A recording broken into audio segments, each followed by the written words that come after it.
3,000 টাকা ফাইন করে সেটা আবার নিচ্ছেন পার্টির কি বলে ওদের ওটাকে বাইতুল মালে জমা দিচ্ছে। কিছু লোহার খাট 100 না 150 দেওয়া হচ্ছে।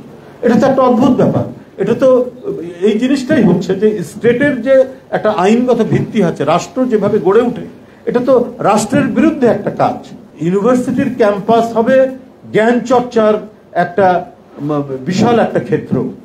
জ্ঞান চর্চার আধার হবে ইউনিভার্সিটি, এবং সেই জ্ঞান চর্চার যারা জাতীয়তাবাদী বাংলাদেশি জাতীয়তাবাদী রাজনীতিতে যারা বিশ্বাস করে, তারা ছাড়াও যদি অন্য মানুষ পড়েন, একেবারে সাধারণ মানুষ, দল নিরপেক্ষ মানুষ, তারাও উদ্বুদ্ধ হবেন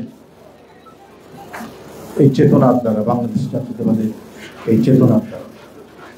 আমি যতটুকু করেছি তাতে আমার কাছে মনে হয়েছে যে এই দর্শনটি এত অমোঘ, এই দর্শনটি এত বাস্তব, আজও তা এত কঠিনভাবে, বলবো আমি কঠিনভাবে প্রাসঙ্গিক, যেটা বিশ্লেষণ করে বলার অপেক্ষা রাখে।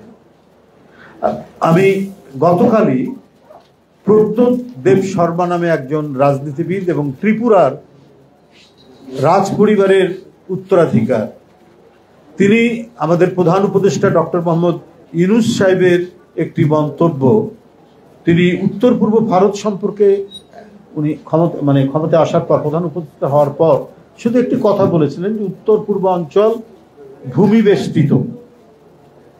এই কথার পরিপ্রেক্ষিতে গতকাল প্রদ্যোৎ দেব শর্মা, ওটা ANI একটা সংবাদ মাধ্যম, সেখানে সাক্ষাৎকারে সে বলেছে যে বাংলাদেশের প্রধান উপদেষ্টার এই বক্তব্যের প্রেক্ষিতে চট্টগ্রাম বন্দর আমাদের দখল করে নেওয়া উচিত। দখল, এই শব্দটি বলেছে, দখল করে নেওয়া উচিত চট্টগ্রাম। এইটা সেই সময় হাতছাড়া হয়ে গেছে। 1948 সালে এটা তার বক্তব্য যে আমরা নানা ঘটনার মধ্যে দিয়ে আমরা সেদিন একসাথে হয়েছি। ওটা একটা করদ মিত্র রাজ্য ছিল, আমরা ভারতের সাথে আছি, কিন্তু অনেক কিছু আমাদের হাতছাড়া হয়ে গেছে বক্তব্যের। কিন্তু প্রদ্যোৎ দেব শর্মা, উনি বোধহয় জানেন না, ত্রিপুরার মহারাজা যেদিন ছিলেন তিনি কিন্তু জিন্না সাহেবের কাছে গিয়ে বসেছিলেন যে পাকিস্তানে যদি আমি যোগ দেই তাহলে ত্রিপুরার স্ট্যাটাস কি হবে। তো জিন্না সাহেব একটা সাদা কাগজ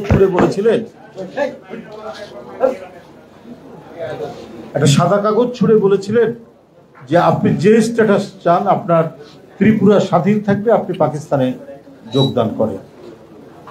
কিন্তু আলটিমেটলি সেটা করেনি, তারা ওই দিকেই দিয়েছে। তো ত্রিপুরার মহারাজা বা ত্রিপুরা রাজ্যটি, সে যে একটা দ্বিধাদ্বন্দ্বের মধ্যে ছিল, ইন্ডিয়াতে যাবে না পাকিস্তানে যোগ দিবে, এবং জিন্না সাহেবের সাথে যে আলোচনায় তার যে পূর্বপুরুষ যিনি ওই সময় 47 সালের রাজা ছিলেন, এটা বোধহয় প্রদ্যোৎ দেব শর্মা জানে না। তিনি এখন ভারতের একেবারে দেহের মধ্যে অন্তর্ভুক্ত হয়ে বড় কথা বলছেন এবং চট্টগ্রাম বন্দর দখল করতে চায়। তো এইটা রুখবার জন্য বাংলাদেশি মানুষের যে অন্তর্নিহিত চেতনা, সে হয়তো ওটার দর্শনগত বিশ্লেষণ হয়তো জানে না, কিন্তু অন্তর্গত যে তার যে তাগিদ সৃষ্টি করে, সেই তাগিদটাই সৃষ্টি করে হচ্ছে বাংলাদেশি জাতীয়তাবাদ। সে হয়তো নাম দিয়ে সংজ্ঞায়িত করতে পারে। এইরকম যারা বক্তব্য রাখেন, ভারতের রাজনীতিবিদ অথবা কোনো তাত্ত্বিক বিশ্লেষক বা যে কোনো তাদের ওখানকার বিদ্বজ্জন সমাজ, তখন আমাদের যে অহংকারে আঘাত করে, এই অহংকারে আঘাত করাটাই হচ্ছে জাতীয়তাবাদ। এবং বাংলাদেশের যখন এই ধরনের আঘাতের সম্মুখীন হয়, তখন সেটাই হচ্ছে বাংলাদেশি জাতীয়তাবাদ। কারণ আমার টোটাল ভূখণ্ডটাকে জাস্ট আমি এক কথায় প্রকাশ করতে পারি। আমার সারা বাংলাদেশের ডেফিনিশন যেটা, সেই ডেফিনিশনের শিরোনাম হচ্ছে বাংলাদেশি জাতীয়তাবাদ। এবং এইটিকে অত্যন্ত স্তরে স্তরে বিশ্লেষণ করেছেন এবং এর একটা তাত্ত্বিক রূপ দাঁড় করিয়েছেন মারুফ মল্লিক।